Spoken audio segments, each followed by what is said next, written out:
Bazookas, bombs, cannons, double barrels, field artillery, guns, torpedoes. We're so obviously obsessed with the visuals when it comes to breasts, and sort of for good reason. I mean, they're wonderful looking and they're very charismatic. Aikido is based on taking somebody's attack or aggressive energy that's directed at you and redirecting it back at them. I started to learn submission wrestling, and my gym taught catch wrestling, which is really cool. 1920s style circus wrestling.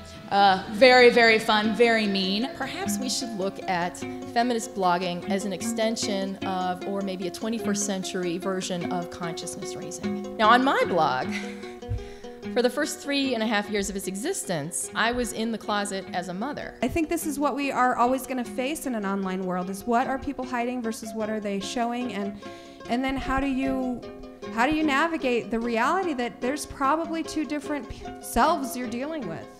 Has it ever happened so fast you didn't even know that it was in your body? Have you ever watched yourself as if you were in a story? Could you only be in your body? In this piece, when you hear it, it triggers your own memory. Any of the dirty pictures you're making, you are making. You think about what we don't want to look at and what we're supposed to have. This probably set the bar, right? The Venus de Milo in the Louvre. She may not have arms, but she has perfect, full, presumably soft, although they're marble, symmetrical breasts. I also tested my own breast milk, and I found a jet fuel ingredient. I choose the medium that best fits the content or the idea that I want to convey. Once I made a dress out of 800 tampons and I had my 4-year-old shell all of the tampons, but that's another story. As women, we're socialized to be more empathetic, but I feel like it kind of gets in the way of like a true, competition. Like this kind of like, I'm concerned for your feelings and how you feel, and I don't want to hit you too hard. There are no sorries in roller derby, period. I'm gonna treat my friend as my enemy in a lot of ways on the track, and then go have a beer with her after.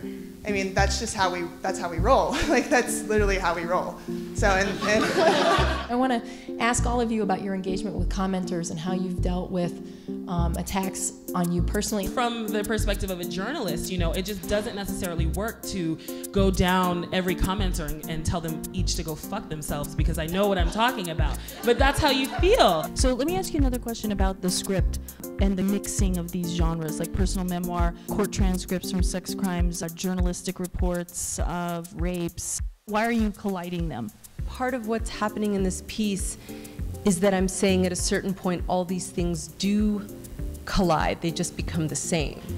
It all becomes pornography. You mean in the way that it's represented in mass media? Yeah, okay. In the way that it's not just represented in mass media, but in storytelling. It's really interesting how the media immediately tries to construct these women against each other, right? We're gonna choose the ones that make it super obvious who we should all pull for. And whom should we pull for, right? The woman who most adheres to feminine standards. Because while she may kick ass in the ring, when she gets out of the ring, she looks like a lady. They're proud of their bodies, so you could argue that a kind of third wave of feminism is to own and control your commercial image and to profit off it as much as you can. That's a complex, hot mess, is that.